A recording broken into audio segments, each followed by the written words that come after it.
വനിതാ ഏകദിന ലോകകപ്പ് ഫൈനലിൽ 299 റൺസ് വിജയലക്ഷ്യം മുന്നോട്ട് വെച്ച് ഇന്ത്യ 7 വിക്കറ്റ് നഷ്ടത്തിൽ 298 റൺസാണ് ഇന്ത്യ അടിച്ചെടുത്തത്. ഷഫാലിക്കും ദീപ്തി ശർമ്മയ്ക്കും അർദ്ധ സെഞ്ചുറി നേടി.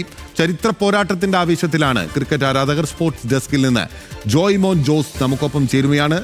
ജോയ്മോൻ ജോസ്, ഇന്ത്യയുടെ ഇന്നിംഗ്സ് എങ്ങനെയുണ്ടായിരുന്നു? എപ്പോഴാണ് അടുത്ത ഇന്ത്യ ബോളിങ്ങിന് ഇറങ്ങുക? എപ്പോഴാണ് ദക്ഷിണാഫ്രിക്ക ബാറ്റിങ്ങിന് വേണ്ടി ഇറങ്ങുക? ഉടൻ തന്നെ ദക്ഷിണാഫ്രിക്കയുടെ ബാറ്റിംഗ് ഉണ്ടാവും. അതായത് ഈ ഒരു ദീപ്തി ശർമ്മയുടെയും അതുപോലെ തന്നെ ഷഫാലി വർമ്മയുടെയും അർദ്ധ സെഞ്ചുറിയുടെ മികവിൽ 298 റൺസിന്റെ വിജയലക്ഷ്യമാണ് ഇന്ത്യ മുന്നോട്ട് വെച്ചത്. ഇത് തന്നെയായാലും പൊരുതാവുന്ന ഒരു സ്കോറാണ് ഇന്ത്യ ദക്ഷിണാഫ്രിക്കയെ മുന്നിൽ വെച്ചിരിക്കുന്നത്. എങ്കിൽ തന്നെ ആയാലും ആദ്യഘട്ടത്തിൽ ഇന്ത്യയുടെ ബാറ്റിംഗ് വെച്ച് നോക്കുകയാണെങ്കിൽ ഒരു ഘട്ടത്തിൽ 300-ലധികം റൺസ്, അതായത് 300-ലധികം റൺസ് വിജയലക്ഷ്യം ഇന്ത്യ മുന്നോട്ട് വെക്കുമെന്ന് തോന്നിയത്. എങ്കിൽ തന്നെയായാലും മധ്യനിരയിൽ കുറച്ച് വിക്കറ്റുകൾ ഇടവേളക്കിടെ വിക്കറ്റുകൾ നഷ്ടമായത് ഇന്ത്യക്ക് തിരിച്ചടിയായിരുന്നു. എങ്കിൽ തന്നെയായാലും അവസാനം ദീപ്തി ശർമ്മയും അതുപോലെ തന്നെ ഋച്ച ഘോഷിന്റെ ഒരു രക്ഷാപ്രവർത്തനമാണ് 250 എന്ന റൺസ് കടക്കാനായിട്ട് ഇന്ത്യയെ സഹായിച്ചത്. എങ്കിൽ തന്നെയായാലും ഒരു പ്രകടനം എടുത്തു പറയുകയാണെങ്കിൽ ടീമിൽ പ്രതികാരാവുന്ന പകരക്കാരായി ടീമിലെത്തിയ ഷഫാലി വർമ്മയുടെ ഒരു മിന്നും പ്രകടനമാണ് ഈ മത്സരത്തിൽ കണ്ടത്. കഴിഞ്ഞ മത്സരത്തിൽ വെറും 4 പന്തുകൾ മാത്രം നേരിട്ട് പുറത്തായ ഷഫാലി ഇതിലൊരു വെടിക്കെട്ട് അർദ്ധ സെഞ്ചുറിയാണ് നേടിയത്. അതായത് 78 പന്തിൽ 87 റൺസാണ് ഷഫാലി അടിച്ചു കൂട്ടിയത്. അതിൽ തന്നെയായാലും 7 ബൗണ്ടറികളും 2 സിക്സറുകളും താരം അതിർത്തി കടത്തി. പിന്നീട് വന്ന ജെമിമ റോഡ്രിഗസ് ആയാലും ഹർമൻപ്രീത് കൗർ ആയാലും കഴിഞ്ഞ സെമി ഫൈനലിലെ ഒരു മിന്നം പ്രകടനം അവർക്ക് തുടർച്ചയായിട്ട് കൊണ്ടുവരാൻ സാധിച്ചില്ല. അത് ഇന്ത്യയെ സംബന്ധിച്ച് തിരിച്ചടിയാണ്. അവരോട് മികച്ച രീതിയിൽ ബാറ്റ് ചെയ്തിരുന്നെങ്കിൽ ഇന്ത്യ ഒരു കൂറ്റൻ വിജയലക്ഷ്യമായിരിക്കും ഇവർ ദക്ഷിണാഫ്രിക്ക മുന്നിൽ മുന്നോട്ട് വയ്ക്കുക. എങ്കിൽ തന്നെ ആയാലും മത്സരം ഇപ്പോൾ 298 7 റൺസിലാണ്, 7 വിക്കറ്റ് നഷ്ടത്തിൽ 298 റൺസാണ് ഇന്ത്യ അടിച്ചെടുത്തത്. അപ്പോൾ ദക്ഷിണാഫ്രിക്ക മുന്നിൽ ഒരു മികച്ച അല്ലെങ്കിൽ പൊരുതാവുന്ന ഒരു വിജയലക്ഷ്യമാണ് ഇന്ത്യ ഇപ്പോൾ മുന്നോട്ട് വെച്ചിരിക്കുന്നത്. എങ്കിൽ തന്നെ ആയാലും ഇന്ത്യയുടെ ബോളിംഗ്, അതായത് കഴിഞ്ഞ മത്സരങ്ങൾ ഉൾപ്പെടെ മിന്നും പ്രകടനം കാഴ്ചവെച്ച ദീപ്തി ശർമ്മ അതുപോലെ തന്നെ ബോളിംഗ് യൂണിറ്റിലായിരിക്കും ഇന്ത്യയുടെ പ്രതീക്ഷകൾ. അപ്പോൾ ദക്ഷിണാഫ്രിക്കയെ എത്രയും വേഗം എറിഞ്ഞൊതുക്കി ആദ്യ കിരീടത്തിൽ മുത്തമിടാനായിരിക്കും ഹർമൻപ്രീത് കൗറും സംഘവും ബോളിംഗിന് ഇറങ്ങുക.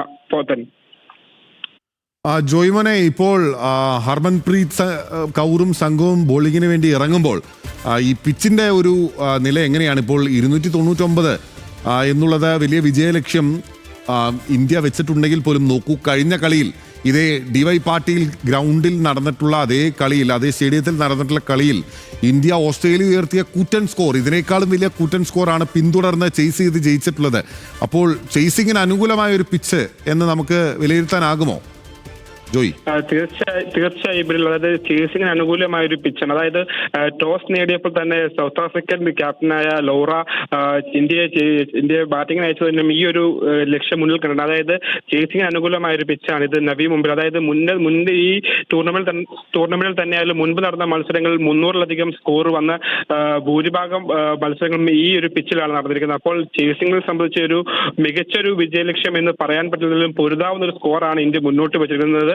അതായത് ബാറ്റർമാർക്ക് അനുകൂലമായി പിച്ച് മാറും ചേസിംഗിൽ എന്നാണ് ഈ മുൻ മത്സരങ്ങളിൽ നിന്ന് നമുക്ക് വ്യക്തമായിരിക്കുന്നത്. അപ്പോൾ മികച്ച രീതിയിൽ ഇന്ത്യ പന്തെറിയേണ്ടതുണ്ട്. അതുപോലെ തന്നെ ആയാലും ഈ സെമി ഫൈനലായാലും 339 റൺസിന്റെ റെക്കോർഡ് ചേസിംഗ് ആണ് ഇന്ത്യ നടത്തിയത്. അതും ഈ ഒരു നവി മുംബൈയിലെ പിച്ചിലായിരുന്നു. അപ്പോൾ ഇന്ത്യയെ സംബന്ധിച്ച് ആശങ്കകൾ ഏറെയുണ്ട്. അതായത് ഈ ബാറ്റർമാരെ തുണയ്ക്കുന്ന പിച്ചിൽ ഇന്ത്യൻ ബൗളർമാർ എങ്ങനെ കളം നിറയുമെന്ന് നമുക്ക് കാത്തിരുന്ന് കാണേണ്ടതുണ്ട്. പിന്നിൽ ശരി, അപ്പോൾ ഇന്ത്യൻ ബൗളർമാരിലാണ് ഇനിയിപ്പോൾ ഈ രാജ്യം ആകെ പ്രതീക്ഷ വെക്കുന്നത്.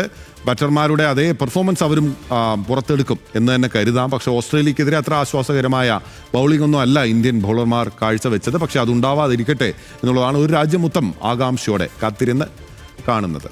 ജോയ്മോൻ ജോസാണ് വിവരങ്ങൾ നൽകി.